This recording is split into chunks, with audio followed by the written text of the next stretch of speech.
வணக்கம். This is RV Saranya. இது south first Tamil.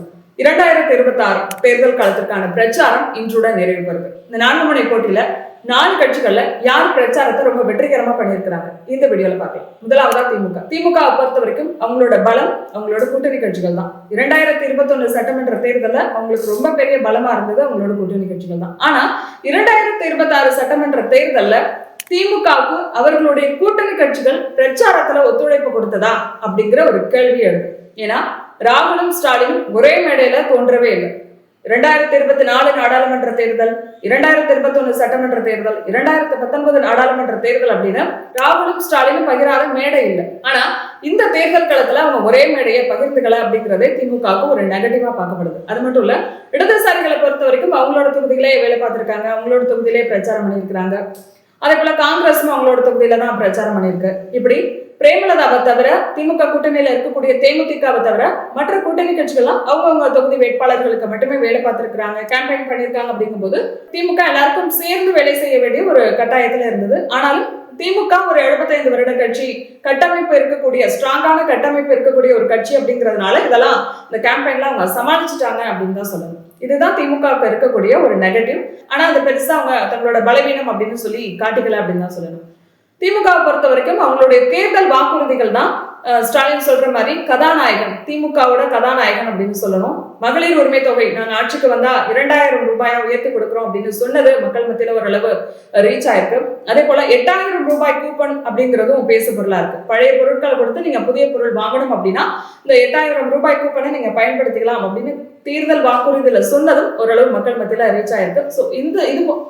இது போன்ற விஷயங்கள் எல்லாமே இந்த தேர்தல் வாக்குறுதிகள் எல்லாம் ஓரளவு மக்கள் மத்தியில ரீச் ஆயிருக்கு அப்படின்னு தான் சொல்லணும். திமுகவை பொறுத்த வரைக்கும் அவங்க ஆரம்பத்துல இருந்தே சொன்ன ஒரு விஷயம், ஆரம்பத்துல இருந்தே அவங்க எப்படி இந்த கேம்பெயினை முன்னெடுத்துட்டு போனாங்க அப்படின்னா, இந்த தேர்தல் தமிழ்நாட்டிற்கும் டெல்லிக்குமான தேர்தல், இந்த தேர்தல் என்டிஏ வர்சஸ் டிஎம்கே அப்படின்னு தான் சொல்லி முன்னெடுத்து வந்தாங்க.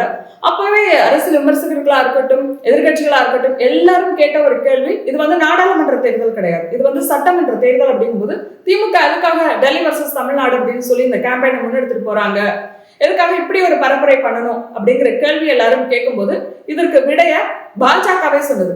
எலெக்ஷனுக்கு ஒரு வாரம் தான் இருக்கு, இவங்க உடனே தொகுதி மறுசீரமைப்பு மசோதாவை அறிமுகம் பண்றாங்க. எலெக்ஷனுக்கு ஒரு வாரம் தான் இருக்கு, இந்த நேரத்துல எதுக்கு இந்த மசோதாவை இவங்க அறிமுகம் பண்ணணும் அப்படிங்கிற கேள்வி எழுப்பப்பட்ட நிலையில இந்த தொகுதி மறுசீரமைப்பு மசோதா தாக்கலாக கூடாது, இதை கொண்டு வரக்கூடாது அப்படின்னு சொல்லி திமுக பெரிய அளவுல போராட்டம் பண்ணாங்க, கருப்பு கொடி ஏத்துனாங்க. இந்த மசோதா நகல முதலமைச்சர் ஸ்டாலின் கிழிச்சாரு. நேஷனல் அளவுல இது பேசு பொருளானது, தலைப்பு செய்தியானது, ஊடகங்கள்ல பெரிய அளவுல விவாதமாக்கப்பட்டது. இந்த மசோதா தோற்கடிக்கப்பட்டதுக்கு திமுக தான் காரணம், நாங்க யாருக்கும் கட்டுப்பட மாட்டோம், திமுக என்னைக்குமே டெல்லிக்கு அவுட் ஆஃப் கண்ட்ரோல் தான், இப்படியான விஷயங்களை அவங்க கேம்பெயின்ல கொண்டு போயிருக்கிறாங்க. எனவே இது திமுகவுக்கு மிகப்பெரிய பலமா பார்க்கப்படுது. இந்த ஒரு வாரத்துல திமுக மிகப்பெரிய அளவுல ஸ்கோர் பண்ணிருக்கு. இந்த தொகுதி மறுசீரமைப்பு விவகாரத்தை வச்சு பெரிய அளவுல அவங்க ஸ்கோர் பண்ணியிருக்காங்க அப்படின்னு தான் சொல்லணும். இது திமுகவுக்கு பாஜகவே கொடுத்த ஒரு கிஃப்ட் அப்படின்னு கூட சொல்லலாம். அடுத்ததான் அதிமுகவை பொறுத்த வரைக்கும் அதிமுகவுக்கு இருக்கக்கூடிய பலம் என்னன்னா, 2011 இருந்து 2021 வரைக்கும் அவங்க தொடர்ந்து 10 வருட காலம் ஆட்சியில் இருந்தாங்க. எனவே 2021 அவங்க மேல ஏகப்பட்ட விமர்சனங்கள் முன்வைக்கப்பட்டது. அதற்கெல்லாம் பதில் கொடுக்க வேண்டிய ஒரு கட்டாயத்துக்கு ஆளானாங்க. அமைச்சர்கள் மேல ஊழல், இவங்க ஆட்சியில நலத்திட்டங்கள் சரியா பண்ணல, 10 வருடமா இவங்க கொடுத்த தேர்தல் வாக்குறுதிகளை இன்னுமே இவங்க நிறைவேற்றாம இருக்கிறாங்க, இந்த தொகுதியில டெவலப்மெண்ட் இல்லை, இப்படியான பல விமர்சனங்களுக்கு எடப்பாடி பழனிசாமி பதில் கொடுக்க வேண்டியிருந்தது. ஆனா இந்த 2026 தேர்தல் களம் அப்படிங்கிறது அவங்களுக்கு மிகப்பெரிய பிளஸ் தான். ஏன்னா இந்த 5 வருடம் அவங்க ஆட்சியில இல்லை. எனவே டிஎம்கேவை தாக்கி டிஎம்கே மேல விமர்சனங்களை முன் வச்சு அவங்க இந்த கேம்பெயினை முன்னெடுத்துட்டு போறது அப்படிங்கிறது அவங்களுக்கு மிகப்பெரிய பலமா தான் இருந்தது, ரொம்ப எளிதாகவும் இருந்தது. ஆளுங்கட்சியை தாக்கி பேசுறது அப்படிங்கிறது எளிதான ஒரு விஷயம் தான். அது அதிமுக ரொம்ப நல்லாவே பண்ணுச்சு அப்படின்னு தான் சொல்லணும். எடப்பாடிக்கு இருக்கக்கூடிய இன்னொரு பலவீனம் என்ன அப்படின்னு பார்த்தா இதே தொகுதி மறுசீரமைப்பு தான். எலெக்ஷனுக்கு ஒரு வாரம் இருக்கிறதுக்கு முன்னாடி இந்த தொகுதி மறுசீரமைப்பு மசோதாவை அவங்களோட கூட்டணி கட்சியான பாஜக கொண்டு வந்தது, அறிமுகம் பண்ணாங்க. இன்னும் இந்த நேரத்துல இதை கொண்டு வந்திருக்க வேண்டிய அவசியம் என்ன? கொண்டு வந்தாங்க சரி, ஆனா கொண்டு வந்ததற்கான நேரம் சரியில்லை, எலெக்ஷனுக்கு பிறகாக கொண்டு வந்திருக்கலாம். இப்படியான சில ஆதங்கத்தை அதிமுக ஆதரவாளர்களை சோசியல் மீடியாவில் முன்னெடுத்ததை பார்க்க முடிந்தது. இருந்தாலும் பாஜக கூட்டணியில இருந்ததுனால அதை ஆதரிக்க வேண்டிய ஒரு கட்டாயத்துக்கு எடப்பாடி பழனிசாமி ஆளானார். இப்ப அரசியல் விமர்சகர்கள் என்ன சொன்னாங்கன்னா, தமிழ்நாட்டு இந்த தொகுதி மறுசீரமைப்பு தமிழ்நாட்டை பாதிக்கும், தமிழ்நாட்டோட பிரதிநிதித்துவம் குறையும். எனவே ஒருமித்த குரலோட எல்லா கட்சிகளும் இந்த தொகுதி மறுசீரமைப்பை எதிர்க்கணும். ஆனா கூட்டணியில இருக்கிறதுனால தமிழ்நாட்டோட உரிமையை விட்டு கொடுத்து எடப்பாடி பழனிசாமி பேசுறாரு அப்படிங்கிற அவர் மேல பல விமர்சனங்களை அரசியல் விமர்சகர்கள் முன் வச்சாங்க. எனவே அதுக்கு பதில் கொடுக்க வேண்டிய ஒரு கட்டாயத்துக்கு எடப்பாடி பழனிசாமி ஆளானாரு. எனவே அவரை பொறுத்த வரைக்கும் அவர் திமுக பக்கம் இந்த விமர்சனத்தை எப்படி திருப்பி விட்டார், இந்த தொகுதி மறுசீரமைப்பு விவகாரத்தை திமுக பக்கம் எப்படி திருப்பி விட்டார் அப்படின்னா, இந்த மசோதாவை கொண்டு வந்தாதான் பெண்களுக்கு 33% இடஒதுக்கீடு நிறைவேறும். எனவே பெண்களுக்கு இடஒதுக்கீடு கொடுக்கறத திமுக விரும்பல, பெண்களுக்கு எதிராக திமுக இருக்கு அப்படின்னு சொல்லி பெண்கள் மத்தியில நம்ம அதை கொண்டு போய் ரீச் பண்ணலாம் அப்படின்னு சொல்லி இந்த ஒரு விவகாரத்தை, தொகுதி மறுசீரமைப்பு விவகாரத்தை அவரு அழகா திமுக பக்கம் திருப்பி இருக்கிறாரு. இது தேர்தல் களத்துல எடுபட்டிருக்கா அப்படிங்கறத மே 4க்கு பிறகுதான் நமக்கு தெரிய வரும். அதே போல அதிமுக பொறுத்த வரைக்கும் அவங்க தேர்தல் வாக்குறுதியா ஒரு கவர்ச்சிகரமான அறிவிப்பை வெளியிட்டாங்க. ஃப்ரிட்ஜ் கொடுக்குறோம் அப்படின்னு சொன்னாங்க.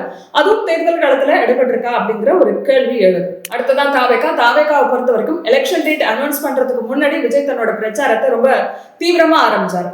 மீடியாவோட அட்டென்ஷன், மீடியாவோட ஃபோக்கஸ் எல்லாமே விஜயை நோக்கி தான் இருந்தது. அவருக்கு எவ்வளவு க்ரௌட் இருக்கு, அவர் என்ன பேசுறாரு, இதை நோக்கி தான் இருந்தது. ஆனா எலெக்ஷன் டேட் அனௌன்ஸ் பண்றதுக்கு பிறகு அந்த ஹைப் அப்படிங்கிறது கொஞ்சம் கொஞ்சமா உயர்ந்திருக்கணும். ஆனா அதற்கு நேர்மாறா கொஞ்சம் கொஞ்சமா குறைய ஆரம்பிச்சிருச்சு. ஏன்னா ஒவ்வொரு இடத்துலயும் அவர் சில நிமிடங்கள் மட்டும்தான் பேசினாரு.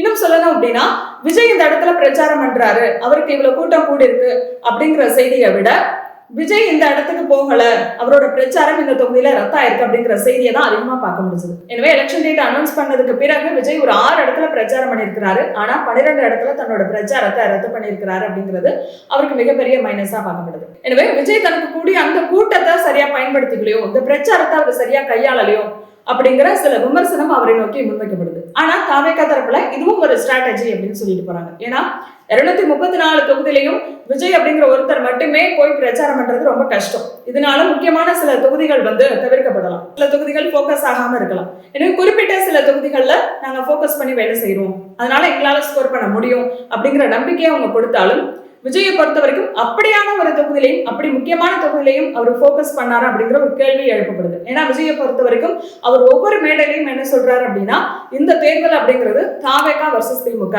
4 முனை போட்டி 40 முனை போட்டி அப்படின்னு சொன்னாலும் கூட இந்த 2026 தேர்தல் அப்படிங்கிறது ஸ்டாலினுக்கும் விஜய்க்குமான வார், டிஎம்கே வர்சஸ் டிவிகே அப்படிங்கிறத ஒவ்வொரு மேடையிலையும் சொல்லிட்டு வராரு.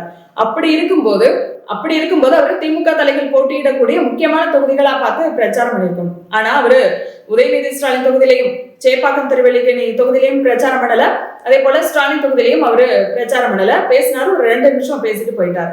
எனவே அவரை பொறுத்த வரைக்கும் அவர் களம் காணக்கூடிய 2 தொகுதியும் கவனித்து அவர் பிரச்சாரம் பண்ணியிருந்தார். திமுக தலைகள் போட்டியிடக்கூடிய தொகுதியில கூட அவர் பிரச்சாரத்தை கவனிக்கவே இல்லை. அதே போல இவரை பொறுத்த வரைக்கும் தொடர்ந்து இலவசங்களுக்கு எதிராகவே பேசிட்டு வந்தார். இவரோட படத்துல இருந்து அதே போல அரசியலுக்கு வந்த பிறகும் திமுக அதிமுக குறிப்பிட்ட ஒரு முக்கியமா சொன்ன விஷயம் இலவசங்களை கொடுத்து ஏமாத்துறாங்க அப்படிங்கிறதா. ஆனா இவரும் தன்னோட தேர்தல் வாக்குறுதியில என்ன சொல்றாரு அப்படின்னா, திமுக மாதிரியே அவங்க கொடுக்குற மாதிரியே மகளிர் உரிமை தொகையை தானும் கொடுக்குறேன், அவங்க 2000 ரூபாய் கொடுக்குறாங்க அப்படின்னா நான் 2500 ரூபாய் கொடுக்குறேன் அப்படிங்கிற விஷயத்தை இவரும் சொல்லியிருக்கிறாரு. எனவே இவருடைய தேர்தல் வாக்குறுதி மக்கள் மத்தியில இடம்பெற்றிருக்கா அப்படிங்கிற ஒரு கேள்வியும் முன்வைக்கப்படுது. அடுத்ததா நாம் தமிழரை பொறுத்த வரைக்கும் அவங்க எப்போதும் எந்த அளவுக்கு ஒரு தீவிரமான வாக்கு சேகரிப்புல இருப்பாங்களோ, தேர்தல் வேலைகளை ரொம்ப சுறுசுறுப்பா பார்ப்பாங்களோ, அதே மாதிரியான தீவிரம் சுறுசுறுப்பா இந்த எலெக்ஷன்லையும் பார்க்க முடிஞ்சது. 2026 தேர்தல் களத்திலையும் பார்க்க முடிஞ்சது.